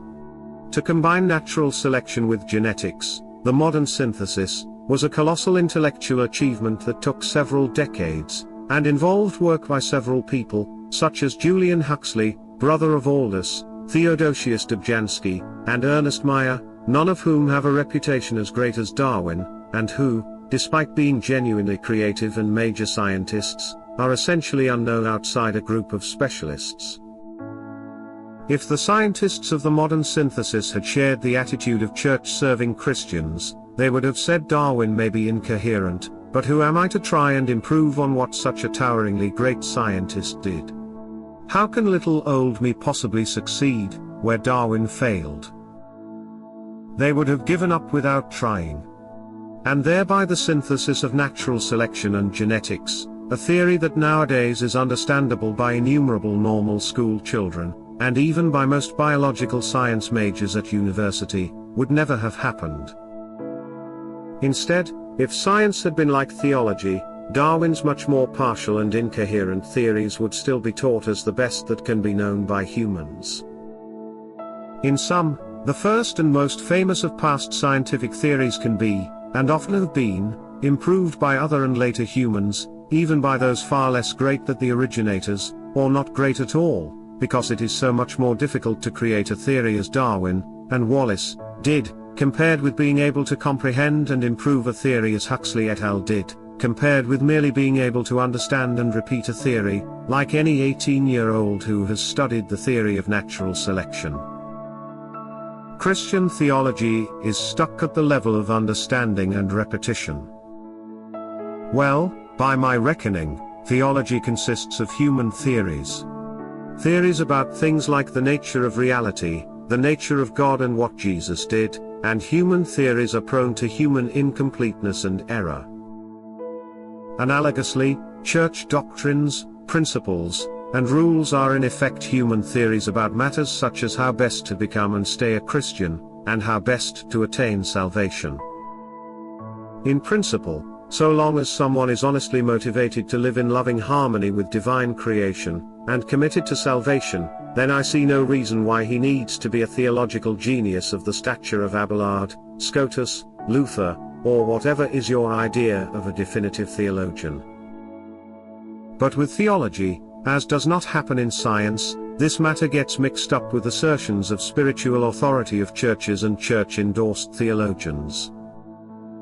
We are stuck at the level of repetition, because anything else is regarded as blasphemous pride, as if anyone who understands and tries to improve on the human theological theories of the likes of Paul, Boethius, Augustine, Aquinas, must be setting himself up as greater than them. The point is that the issue at stake is, for each of us, my life in this world and my salvation. What matters crucially is whether I am satisfied with the truth and coherence of given theology, the implicit theories of church doctrine, or whatever is important to my situation in this world. In seeking to do better than what is inherited, or, more exactly, what current authorities interpret and assert has been inherited, I don't need to convince anybody else, than I need to satisfy myself. I should keep striving for something better until I am honestly satisfied. And if I later stop being satisfied with what used to satisfy me, and this is making an adverse difference, well, then I should be prepared to start striving all over again. Note, this post is adapted from some comments I made at Francis Berger's blog. Why politics has become negative, loss of the unconscious, spontaneous, naturalness of communal values. Bruce Charlton.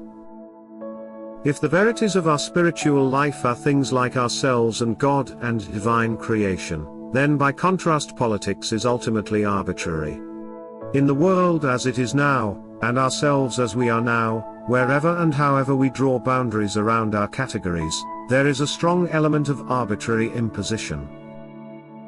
Nothing is now obvious and spontaneous, everything is contested and a matter of choice. Hence, ideology has displaced nature. What was once unconscious and happened naturally, isn't anymore. In the past we found ourselves and grew up immersed in a communal situation, which became primary. Our values were inculcated by mechanisms that were unconscious, spontaneous, natural. This was almost unavoidable. Not anymore. At least from adolescence, if not before, we experience ourselves as individuals in a world of many options.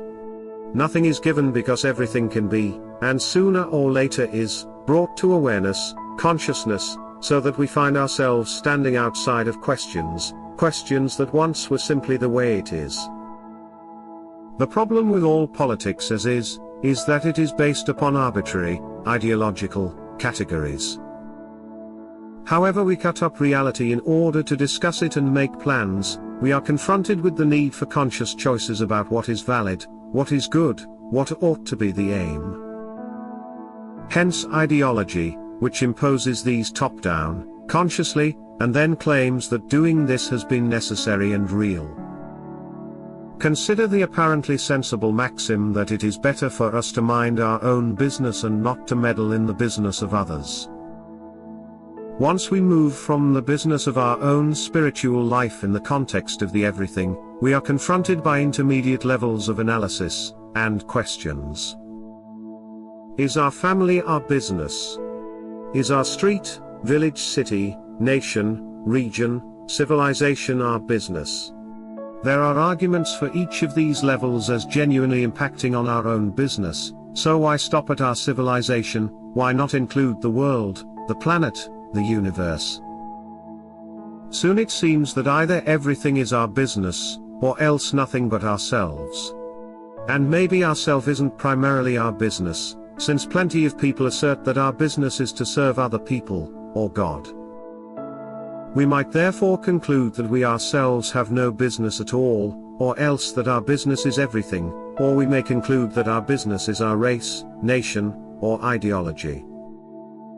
My point is that this matter of categories, drawing lines, making qualitative distinctions just is a matter requiring discernment, choices, commitments, such that in 2025 and the West the categories can no longer serve as the basis or justification for values. So, it used to be possible to have one's clan or tribe or small nation as the basis for values, but it isn't anymore, since before we can be a nationalist, or whatever, we have had to decide to make this our business. And this also applies to our religion. Yet in the past it certainly seems like these categories, clan, place, religion, really did have a primary reality. They were that from which we argued, from which our values emerged. Indeed, if we assume that our primary loyalties used to be unconscious, spontaneous, natural and communal, nowadays, for many people, this is lost, and the opposite is true.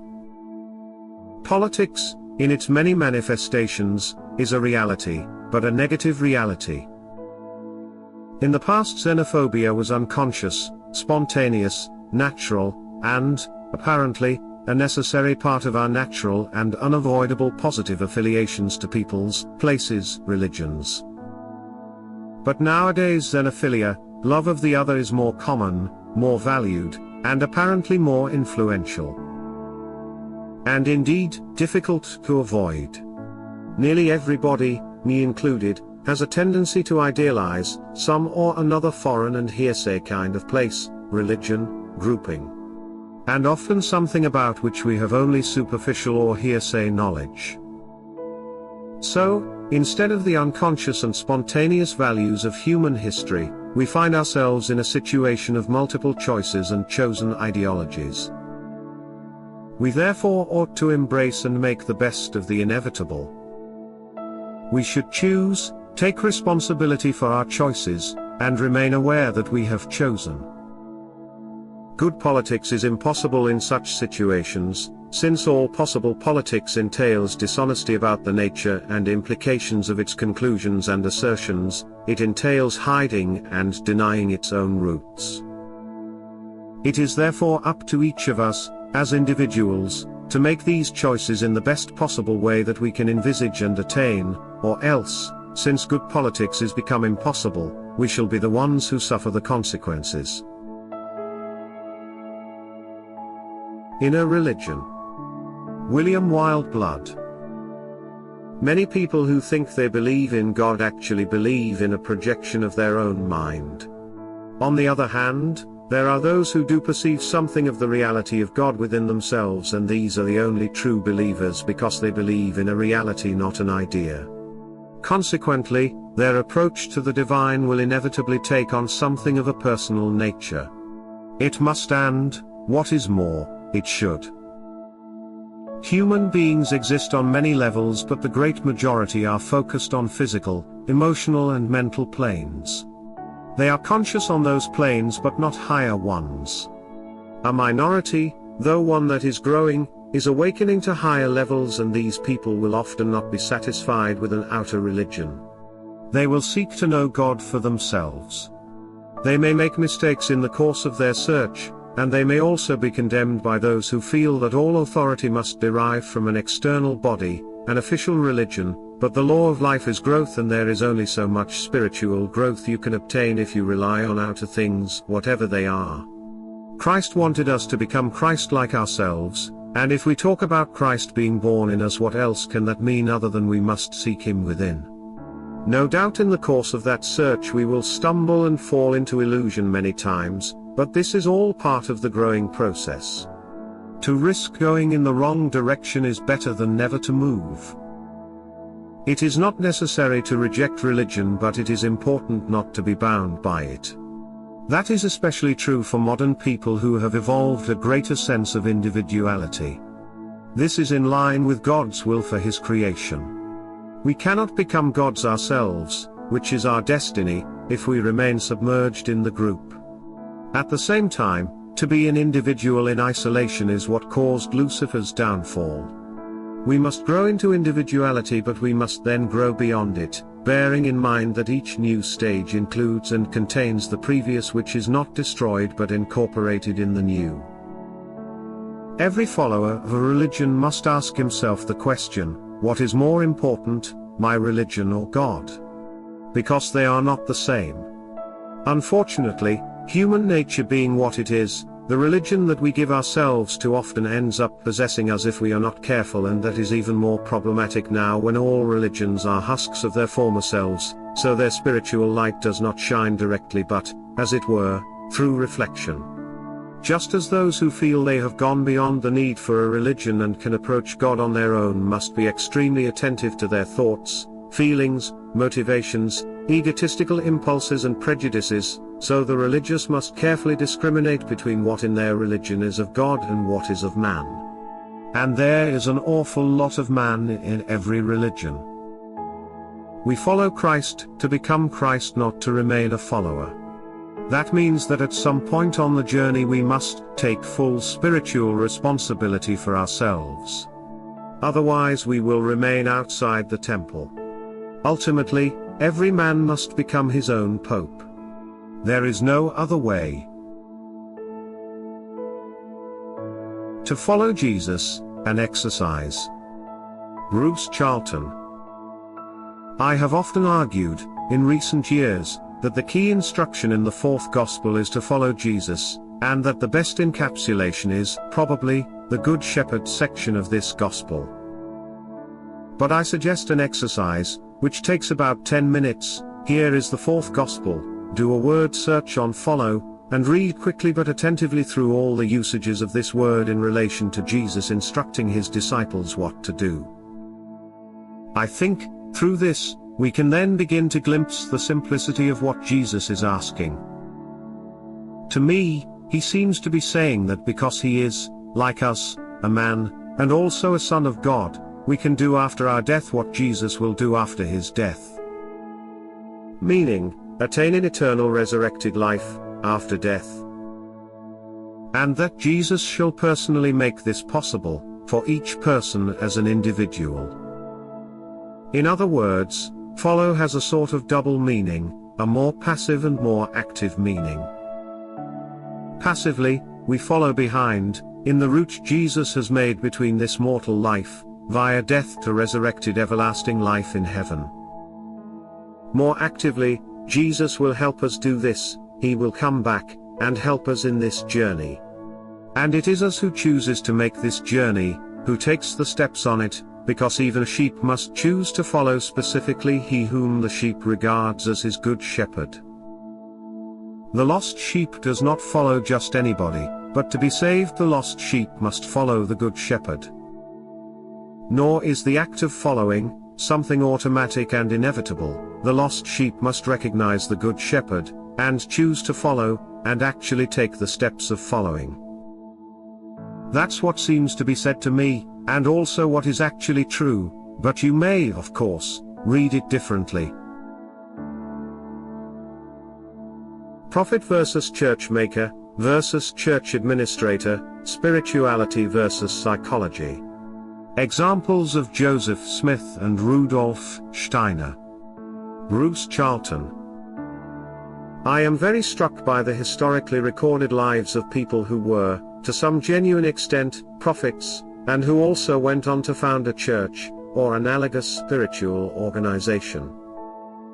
Two that I feel I know pretty well are Joseph Smith, 1805 to 1844, the Mormon who founded the Church of Jesus Christ of Latter-day Saints, and the spiritual philosopher Rudolf Steiner, 1861 to 1925, who founded the Anthroposophical Society. Although there are important differences between Smith and Steiner, in spiritual and psychological terms, both men made a transition from primarily functioning as inspired prophets, to primarily functioning as institutional leaders. They both went from being prophets expounding and teaching spiritual knowledge, to C.E.O. organizing and administering large new institutions, the LDS Church and the Anthroposophical Society. Both organizations continued, and still exist, and in both cases their leadership became primarily bureaucratic in form and function, and primarily administrative in focus and methods, even within the lives of their founding prophets. Primarily, in both cases Smith and Steiner continued genuine and valuable prophetic activity up to their deaths. But this was increasingly swamped and subordinated by an imperative focus on sustaining and building up the organizations they had founded.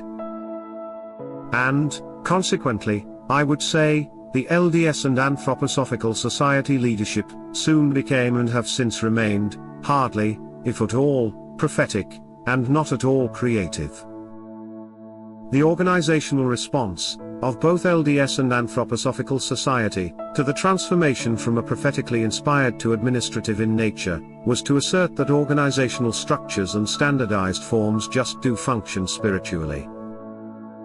The assertion is that the bureaucracy, and the standardized teachings, and the officially approved rituals, activities, and texts, will, if properly done, link the properly trained and duly initiated institutional member to that same spiritual reality as was prophetically contacted by the founder. I have italicized that verb assert above, because that is what such institutions, and indeed the older Christian churches, actually do. But whether or not this assertion of spiritual access via institutional membership, structures, and forms is actually true, is a very different matter. Indeed, to me, it does not seem to be true.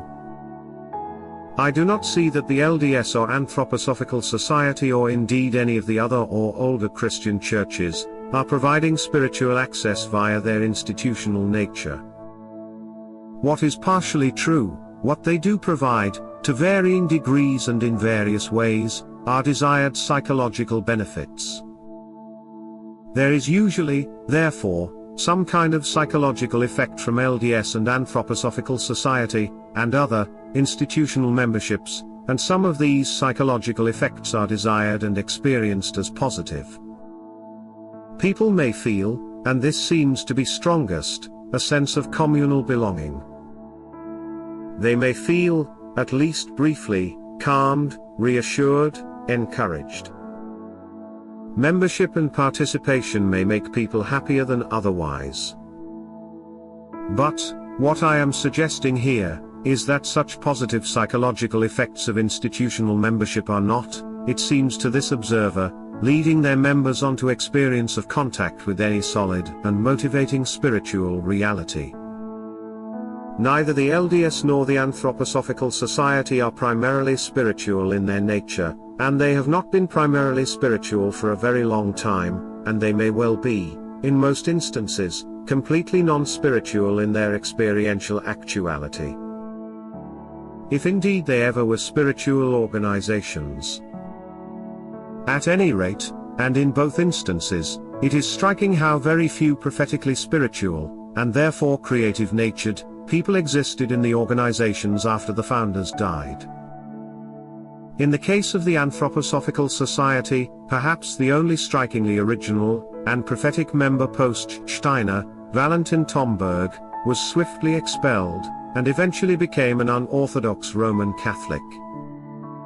The reason for all this is that, as of here and now and for, probably, some centuries at least, institutions cannot be primarily spiritual. The necessities of surviving as institutions exclude the possibility of a primary spiritual focus. They can assert spirituality, but they only ever actually achieve psychological benefit. And indeed, in response to their primary and ruling imperatives as institutions, any occurrence of genuinely prophetic spirituality among the membership is more likely to be excluded, like Tom Berg and the Anthroposophical Society. Or if not personally expelled, then substantively excluded, as with Owen Barfield, who served as a senior officer in the British Anthroposophical Society bureaucracy, but whose major and original philosophical spiritual contributions were not allowed to affect the teaching of a closed canon of Steiner texts, and their institutionally expedient interpretations. As far as I can tell, the Anthroposophical Society core teaching has always been only texts by Steiner, and non-creative commentaries on Steiner. Analogous to the teaching of a Protestant church in relation to the Bible. Conclusion: institutions cannot be spiritual in their nature in this modern era. Of course, a church may sometimes and for some people mediate or trigger genuine spiritual experiences, so that as a generalization, churches do continue to be potentially spiritually valuable, in some situations and with particular individuals. But at the bottom line, we are all confronted by the choice between primary affiliation to an essentially not spiritual and core bureaucratic institution, or else pursuing experience of spiritual reality primarily from our own resources and motivations, and in accordance with our own discernments. Therefore, a Christian who acknowledges the vital importance of the spiritual, and who is not willing to subordinate his spiritual life to an institution that is firstly organizationally driven, and secondarily only psychological in its benefits. Such a Christian will need to regard any church or organization as at best only a possible spiritual resource, but never as his spiritual master. The latest and ultimate Apple product. Bruce Charlton. As a long-term serial Apple owner, I could not resist their latest product. One problem with being an Apple user is that one's expensive purchase so rapidly becomes obsolete and despised, since there is always another whiter, simpler, cooler and more aesthetic product coming along to supersede that so recently bought at so much expense.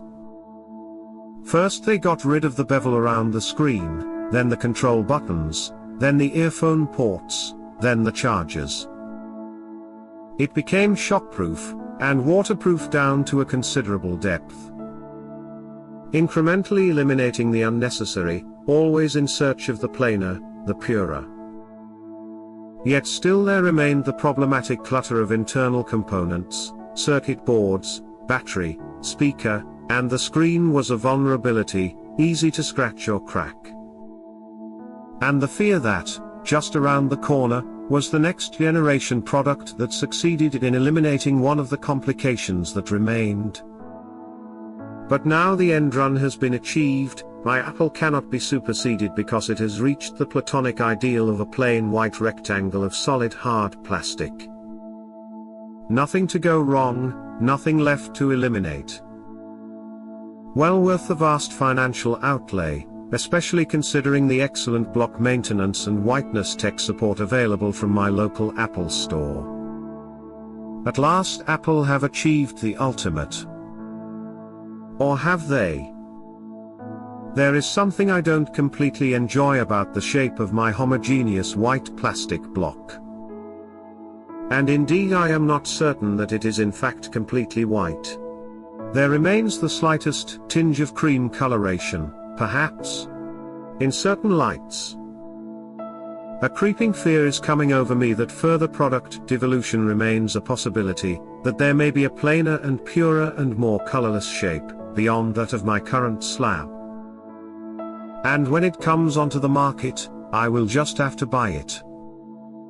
Acknowledgement to my son, who had the idea behind this post. Also, as might be guessed, neither of us are Apple owners IRL. The Law and Language of Schoolchildren, by Iona and Peter Opie, 1959, 1977. Bruce Charlton.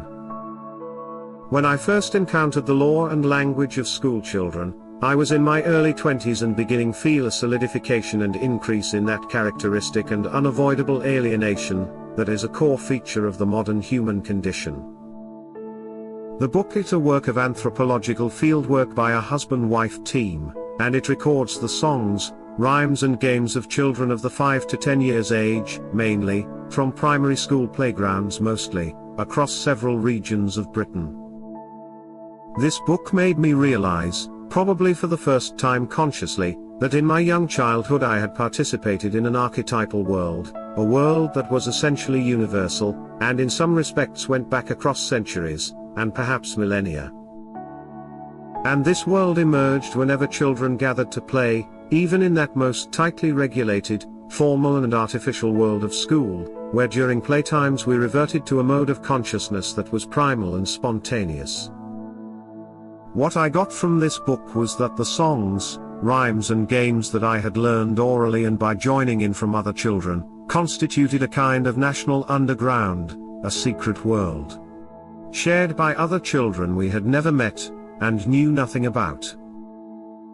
And not written down, not taught by adults nor approved by teachers, because they were unaware or indifferent, handed on by direct child-to-child contact, it was just there. It seemed, too, that this world derived from a common stock, so that children everywhere had their own versions of the same basic themes, although where that stock originally derived from was a mystery, and we weren't interested by that kind of question. We participated in rituals that had an effect on us, so we wanted to join in and repeat them, and play them well, but whose meaning was unclear and that we did not understand. Even at the time, I found this strange and compelling. Examples would include such rhyme/song/dances as Oranges and Lemons, The Farmer's in His Den, In and Out the Dusty Windows. We played such games, yet we did not know why we did it, and the effect was a kind of nagging almost awareness of some sort of significance. Nowadays, I would term this original participation, that spontaneous, unconscious, immersive sense of participation in reality. But more exactly, the law and language were a product of the phase when Opie began to emerge into awareness and become systematized. This stage of childhood corresponds to the totemic era of human developmental history when symbol, ritual, story and song began to crystallize, become relatively fixed, and was preserved and disseminated by interpersonal and oral means, and stored in memory such that group rehearsal and repetition became a mechanism for perpetuation, and with such devices serving to work as a transitional means for the incipiently isolated individual to re-enter the paradisal bliss of original participation. I would now infer that this was what we were up to, in those playtimes, and following the enforced alienation generated by classroom schoolwork. In exchanging and chanting rhymes and songs, in playing ritualistic games, I think we unconsciously sought to return, for a while, to that phase of being from which we had so recently emerged, and where we knew ourselves to be part of our family, a group of kids. The world and universe. Hence the mystery, hence the fascination. The authority of facts is secondary to the authority one grants assumptions. Francis Berger. In a recent post, I suggested that a big problem with contemporary traditional Christians is their assumption that Christianity is not and cannot be a predominantly private, personal, and spiritual matter. It must be rooted in submission to the external authority, to facts, to churches, to doctrines, to the Bible, to society, to tradition, to authority, to reality. Christianity has to be mostly out there. Some traditional Christians interpreted this to mean that I reject things like facts and logic outright and embrace a purely solipsistic approach to life and Christianity, as if such a thing were possible. Nevertheless, the same Christians then went on to basically affirm that my assessment of their assumptions was accurate by proudly declaring that they do indeed submit to the authority of facts and logic and could not do otherwise even if they wanted to. A quick note about facts and logic. We shape reality through our metaphysical assumptions, not facts or logic. Metaphysical assumptions are the core beliefs and postulations that people use to form their explanations about the fundamental nature of reality. Put another way, it is our metaphysical assumptions that allow us to search for facts and, subsequently, determine what we accept as facts or logic. Thus, our assumptions shape reality, and no knowable reality exists without such assumptions. Facts, therefore, are downstream from our metaphysical assumptions. They are secondary, not primary. Moreover, facts and logic are symbolizations of reality, not reality itself. They offer potential symbolic knowledge about reality but are not a substitute for reality. Thus, any declaration about submission to the authority of facts or logic is just a disguised expression of the authority granted to metaphysical assumptions. Traditional Christians tend to regard reality as objectively given. Unfortunately, their core assumptions leave them with few other options. For them, reality basically boils down to the thrown-back knowledge of objects or beings out there.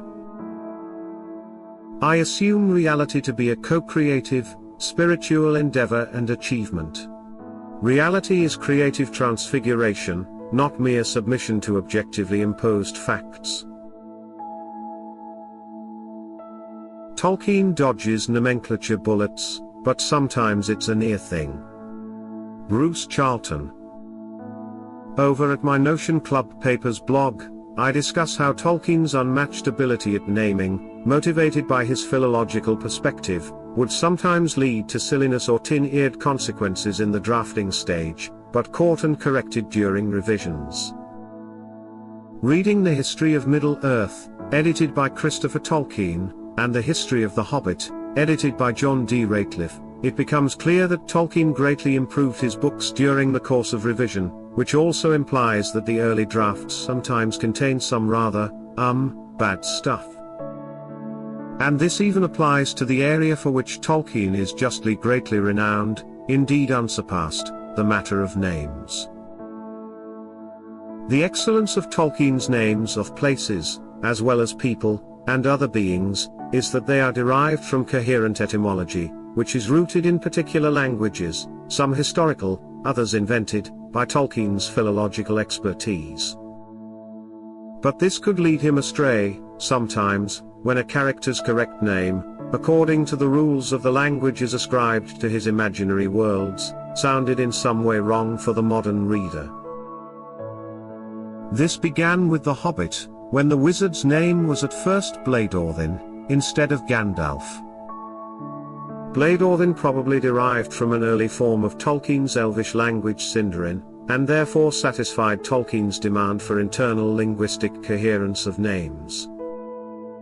But it just doesn't sound right to the modern ear, with its hard not to think about implications of a thin bladder. The wizard was eventually given the name of Gandalf, which was originally given to the Thorin character, and was, like all the other dwarf names, except Barlin, taken from a Norse name list of dwarfs from the Elder Edda. Then again, instead of what became the mellifluous Thorin, son of Thrain, son of Thror, we might have had Thorin, son of Thrain, son of Fimbulfambi. Fimbulfambi is another dwarf name from Old Norse, and so has impeccable philological credentials within the Hobbit's linguistic context, but it just sounds silly, indeed laughably so, to modern English speakers. It is a measure of Tolkien's excellence as a creative writer, rather than an applied philologist, that he was prepared to take this into account and allow it priority, then go back and provide a different and more sensible alternative name. Another wrong name from the earliest mythologies in Lost Tales, was calling the High Elves who became the Noldor by the name of Gnomes. Gnome was etymologically related, in the real world, to knowledge and wisdom, for example Gnostic and Gnosis, but during the time Tolkien was working on the Silmarillion material and LOTR, deliberately vulgar and kitsch garden gnomes became very popular. So, again reluctantly, Tolkien made the change. Even in The Lord of the Rings, there were problems with some of the names of major characters. Frodo was, for a long time, called Bingo, which certainly had the wrong connotations for a mid-20th century English reader.